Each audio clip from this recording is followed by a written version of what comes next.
السلام علیکم ورحمۃ اللہ وبرکاتہ۔ اردو زبان کی دوسری کتاب حرص و طمع، ضرورتیں پوری کرنا اور ہوس میں مبتلا ہونا دو الگ چیزیں ہیں۔ آج کے سبق میں حرص و طمع سے ہم سیکھیں گے کہ کیسے لالچ انسان کے سکون کو برباد کر دیتا ہے، دوسروں کے حقوق چھیننے پر مجبور کرتا ہے اور یہاں تک کہ بچوں کی تربیت پر بھی برے اثرات مرتب کرتا ہے۔ اگر آپ اپنی زندگی میں قناعت اور سکون لانا چاہتے ہیں تو یہ ویڈیو آخر تک ضرور دیکھیں۔ بسم اللہ الرحمن الرحیم۔ سبق نمبر 41 یعنی لیسن نمبر 41، حرص و طمع یعنی مال و دولت یا کسی بھی چیز کی شدید اور ناجائز خواہش۔ پہلا گراف، جب بھوک پیاس گرمی سردی ستاتی ہے تو انسان کو خواہش ہوتی ہے کہ ان تکلیفوں کو دور کر کے آرام حاصل کرے۔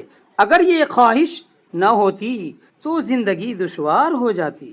یہ تو فطری چیز ہے کہ کسی بھی انسان کو جب تکلیف ہو تو اس کو دور کرنا چاہیے، اس کے لیے کوشش کرنا چاہیے، لیکن اس میں تجاوز کر جانا، زیادہ ہی اس کی خواہش رکھنا۔ دیکھیں کیا ہے دوسرا پیراگراف، اکثر ہوتا ہے کہ آدمی صرف تکلیفوں کے دور کرنے پر قناعت نہیں کرتا بلکہ وہ اپنی خواہش کو حاجت سے زیادہ بڑھا دیتا ہے۔ خواہش کا حد سے بڑھنا حرص و طمع کہلاتا ہے۔ میں نے کہا نا، ناجائز اور زیادہ شدید خواہش رکھنا۔ تیسرا پیراگراف، حریص آدمی کو آرام اور اطمینان کم نصیب ہوتا ہے۔ جس قدر عیش کا سامان بڑھتا ہے، حرص و طمع بھی یعنی لالچ، خواہش، حرص و طمع بھی بڑھتی جاتی ہے۔ وہ ہمیشہ محتاج ہی رہتا ہے، کبھی خدا کا شکر نہیں کرتا۔ چوتھا پیراگراف، حریص آدمی اپنی خواہشوں کا غلام ہوتا ہے۔ وہ لالچ میں اندھا بن جاتا ہے کہ انجام کو نہیں سوچتا۔ وہ اوروں کی حق تلفی کرتا اور اپنا بھلا چاہتا ہے، یعنی دوسروں کا نقصان کر کے اپنا بھلا چاہتا ہے۔ حریص آدمی کی یہ پہچان ہوتی ہے۔ پانچواں پیراگراف، جو آدمی حریص و طامع ہوتا ہے یعنی لالچی ہوتا ہے، وہ دوسروں کی مدد بھی کم کرتا ہے، اس لیے اس کے دوست کم ہوتے ہیں۔ وہ اوروں کو خوشحال دیکھ کر جل مرتا ہے، ان کی بدخواہی کرتا ہے۔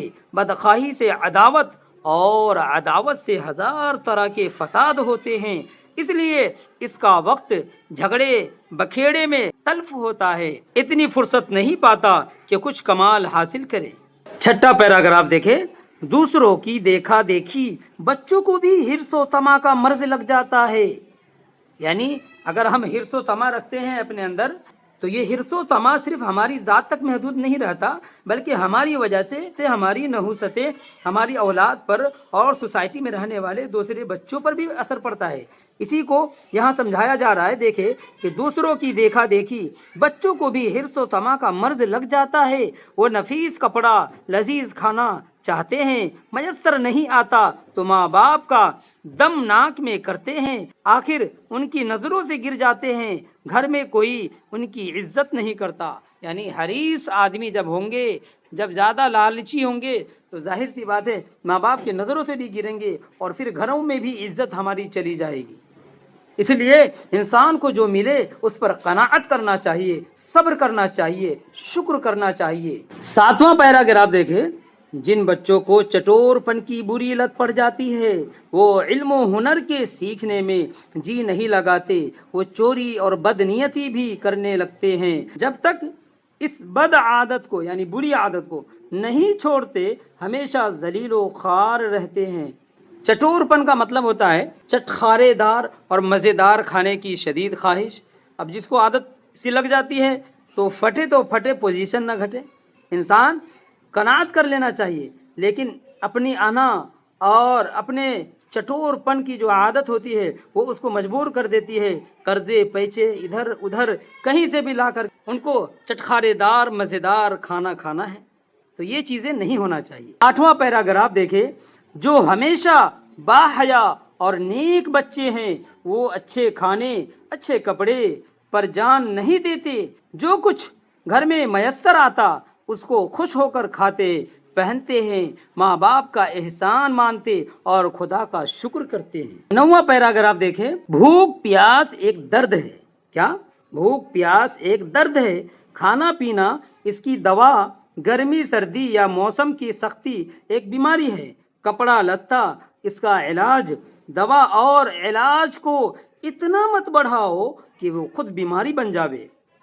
یعنی کسی بھی چیز کے اندر جب ہم تجاوز کریں گے، جیسے مثال کے طور پر